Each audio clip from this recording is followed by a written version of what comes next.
I guess it became apparent at that time that the current business model was probably a bit narrow and didn't offer enough of a value proposition to members.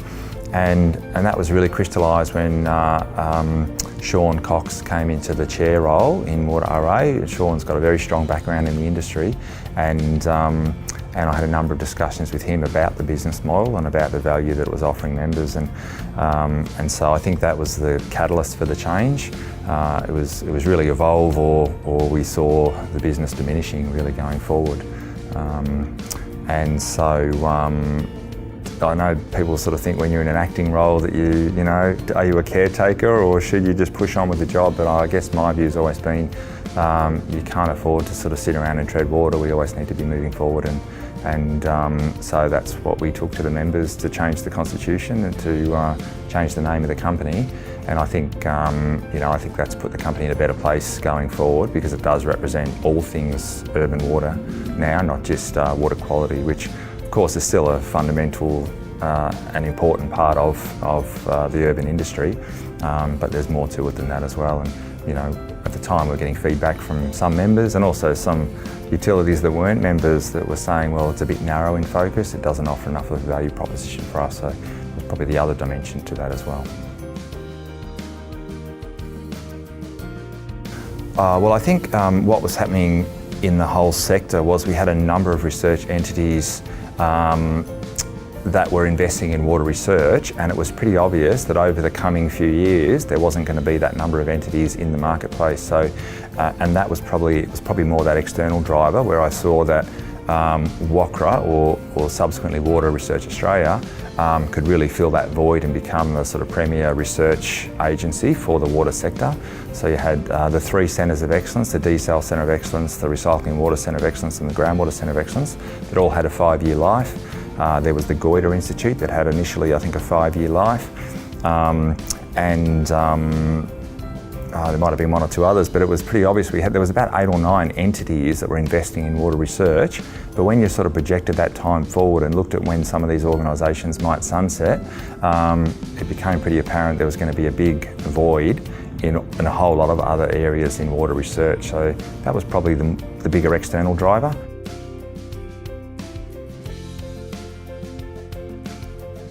The challenges were, I guess, both internal and external. So there was the membership, and whether the membership would accept the change in the first place. Everything needed to be voted on by the members. Well, then there was probably the view that the organisation had a long history in water quality research. The CRC for Water Quality and Treatment had been running for I think 2 terms, so 15 or so years, just with a focus on water quality.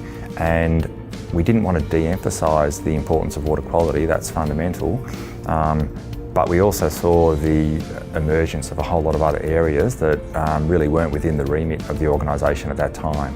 So, when I think about it, I actually think there were probably less barriers than there were reasons to change, and that's partly the reason why we progressed down that path, and that was certainly supported by Sean, the chair, and by the board and by the staff as well.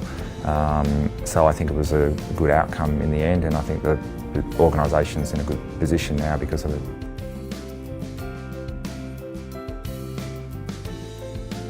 Honestly, one of them is just the fact that the company is still viable and productive in doing research in the sector, because when you look at all of the sort of peer organisations that were around at the time, many of them aren't there anymore.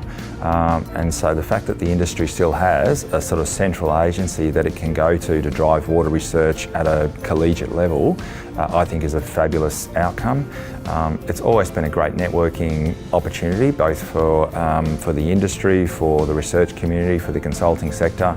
And one of the other advantages of the change was that the membership model opened up and became a little bit more available to small consulting companies and other entities that perhaps otherwise couldn't have afforded to be members. So it's always been a great melting pot to bring people together. Absolutely, the staff is one of its best features. You know, there are a lot of demands placed on the staff. They always want to do the best by their members, and I think it's at times, you know, you might have a member call up and maybe they're unhappy about something, and you can really see how deeply personal the staff take it, because the staff are working really hard and always trying to do the best thing for the members, and so they really take it to heart. And so that's definitely one of the best features for me, is just a dedicated team. And in a small organisation, you know, at times everybody has to just pitch in and do whatever needs to be done.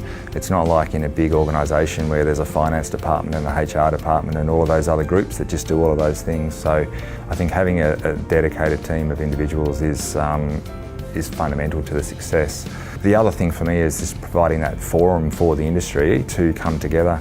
It's amazing how many times, you know, when you're talking with industry around research, how even within a company or within an organisation, staff in different groups don't get together and talk about what their problems are, and maybe help prioritise which are the issues that they should be focused on and which ones are maybe less important or part of the noise. And so it does provide that forum both within the business but also across organisations. So it provides a reason for staff to get together from utilities, from regulators, from research, and to have that conversation. And it's amazing how many synergistic opportunities come from that. So you'd be, you know, up in Darwin talking to Power and Water, and there'd be an idea that they sort of mentioned that someone in South Australia is doing, or someone over in Western Australia is doing, and you can bring those things together.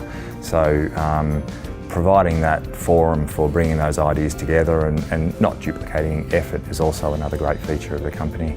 And the water industry is a brilliant industry because it's not competitive across utilities. I mean, for one utility to adopt an innovation, there's no disadvantage in another utility that are geographically separate adopting that same innovation. And so that provides an additional motivation for them to want to share the risk and share the cost and come together and work together. So I think that's a really nice thing about the industry. And you know, the industry's got a long history of working together very collaboratively, and I think WaterRA just helps to perhaps accelerate that collaboration in some areas.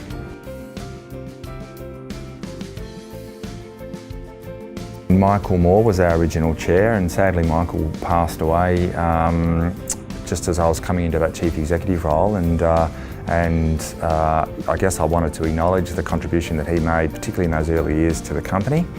And I mean, the bright side of that, if there's a bright side, is that you know, it gave us the opportunity to bring Sean Cox really into the company as the new chair. And I think it was a very timely transition, because Sean brought in, whilst Michael was fabulous on the research side of things and had a career in research, Sean really brought in a perspective from the industry that we probably didn't have to the extent that we had once Sean was on the board, and he really shaped my thinking about what does the value proposition mean for the company, and that was probably one of the key reasons for going back to the change of name back to Water Research Australia. So I've certainly got very fond memories of Michael, but also working with Sean. I mean, I really appreciated the time working with Sean, and I'm pleased that he's still the chair of the company today.